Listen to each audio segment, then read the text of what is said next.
Hello everyone! Today I'm going to talk about clickbait and how fake news uses this to grab our attention. My presentation will be structured around my general thesis, which is fake news uses a wide variety of clickbait tactics to draw in the attention of media users, making them more apt to read or watch the report. So I know you all already know what fake news is from this course, but I did want to touch on some of the main points and explain why this modern definition is relevant to my topic of clickbait. Several definitions exist of fake news, but there are several common themes that they all agree upon. Fake news contains fabricated, false information. This information is often meant to deceive its consumers. Fake news is often constructed by someone looking to gain some sort of benefit, usually financial or political. The intention of fake news is to deceive. This is pretty consistent amongst all fake news. Propaganda, conspiracy theories, and satire are sometimes included in this definition of fake news. It really depends on what the intent of a specific article was.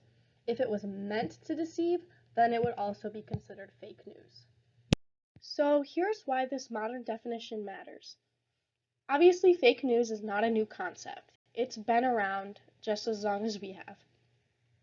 But what is new is our modern media sources, which allow the spread of information to occur at a much faster rate.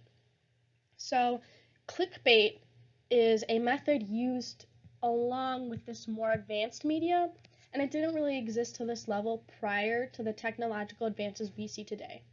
It definitely may have been used in the past on a smaller level, but the term itself and the concept is very modern and very new to our time.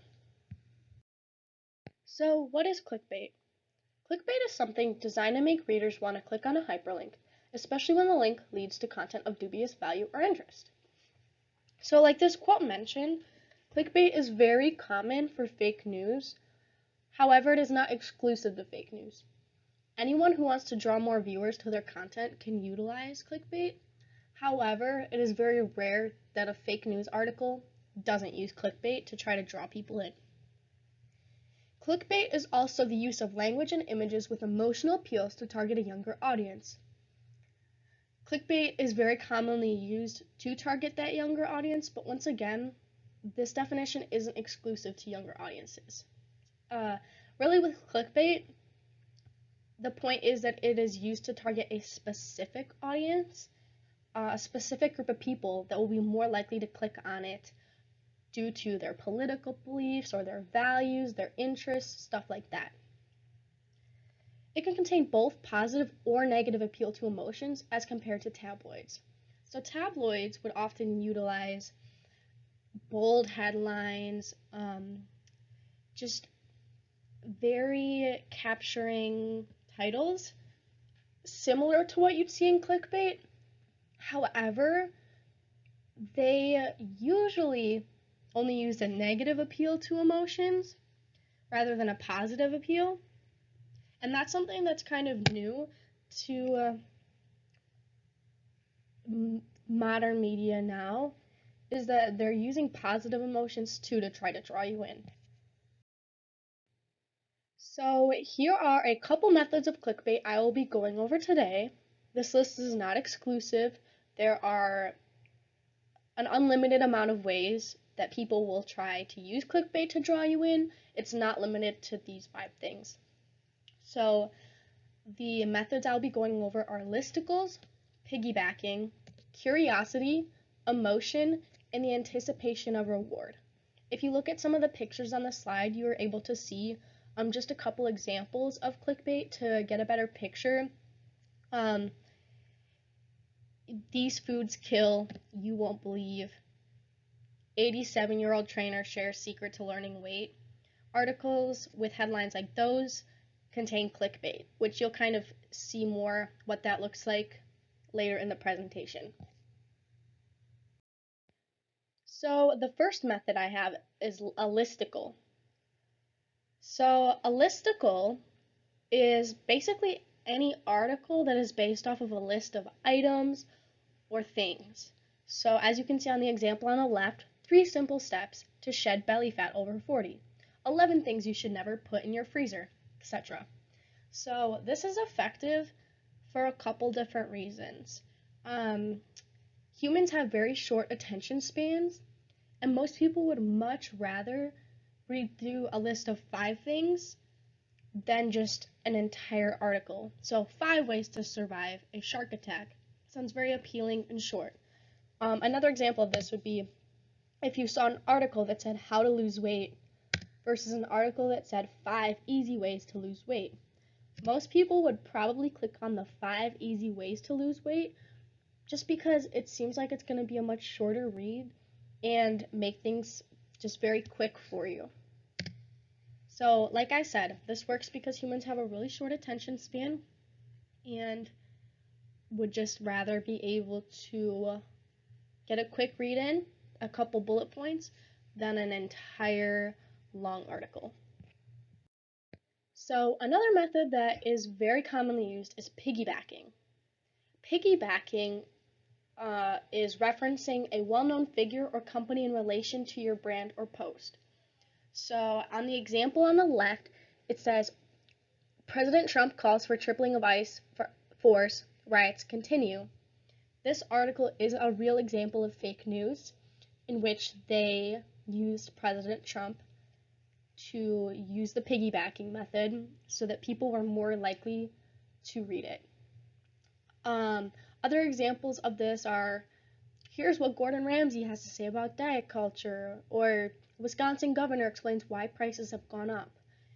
The reason this works is because by using a famous figure that has a good reputation, it establishes authority for the article, and people are more likely to trust that information rather than if you saw some random article about why prices have gone up. It makes more sense. Wisconsin governor explains why prices have gone up. It seems like much more trustable information.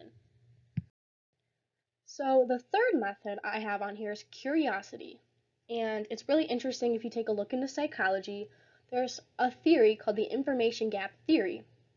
And this theory basically goes off the idea that when there's a gap between what you know and what you want to know, it just feels very uncomfortable for us and results in curiosity. So fake news articles use this to their advantage because they give you these titles and you read it and you want to know the secret. And the information gap theory explains that until you know, you just will feel very uncomfortable. So one of the examples on the pictures is, when you see these, you already have cancer. That would make me wonder, when you see what? Like, I need to know. Some other examples are, this food is secretly killing you. Someone gave a student a knife. Here's what happened next. Examples like those just really make you uncomfortable. They make you want to click so that you just know what the answer is. So the fourth method I have here that fake news articles use for clickbait is emotion. According to the effect of clickbait, emotional clickbait is a headline which is designed to appeal directly and explicitly to the emotions of the reader. So this actually leads to an emotional arousal within the reader, and that leads to a physical response to that headline. And I'll get into it later, but it's tied to the dopamine reward system in our brain. So when we see an article like, homeless man shares the key to his happiness, or these 12 impossible pet rescue stories will melt your heart, that releases dopamine in our brain. We feel a physical response to that. We feel like happy because of it. And we want to read more. We want to know the story. So we click on it. And that's why emotion is so strong to use for clickbait. Now, because emotions cause that physical change in the body, there's a little bit more danger with emotional clickbait. Emotional clickbait grabs attention by appealing to a group competition and being easily spread among online social networks. It's more dangerous than traditional clickbait because of its capacity to polarize and create separate epistemic communities. For example, Democrats versus Republicans. So, kind of to explain those quotes, Emotion is very powerful, and sometimes it overpowers reason. So when we feel very strong emotions towards specific, say, political ideas, it's much easier to completely become polarized from people who have the opposing set of views. So emotional clickbait draws you in and feeds you this information, and it really polarizes you from the other group and makes you have complete opposite views. And that's just really dangerous. I mean, I personally have seen a lot of toxicity um, in Democrats towards Republicans and Republicans towards Democrats. Politics are just very scary to look at sometimes because it can be so threatening, and a lot of that just comes from emotion. So that's why emotional clickbait is so much more dangerous than traditional clickbait. Alright, so my fifth method I have here is the anticipation of a reward. So this one's kind of like emotion, but it deals specifically with the fact that if we click on something, we might get to see something rewarding. So this is another cognitive trick used, and when we see something that may be happy, our brain's reward center is activated. Our amygdala sees it as a potential reward. So this actually releases the neurotransmitter dopamine in our brain, and it makes us want to see the potential happiness. So what I mean by that is like the one with the dog before that says, "These 12 impossible pet rescue stories will melt your heart." Now you want to know what these 12 impossible pet rescue stories are. And it says it will melt your heart, so you want it to melt your heart. You know that the reward of reading it is you're going to be happy. It's going to melt your heart, make you feel really nice. Another example would be 5 newborn puppies play in the mud. Here's what happens next.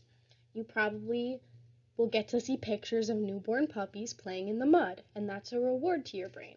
So that'll make you a lot more likely to click on it, and it's really hard for you to not click on it when you know there might be a reward. So why does clickbait work? Well, it's really engaging, and humans are drawn to seek out information. We naturally have curiosity within us. We want to know more. Like mentioned before, the dopamine reward system lets clickbait hook us, and the only thing that really satisfies it is by clicking on the article.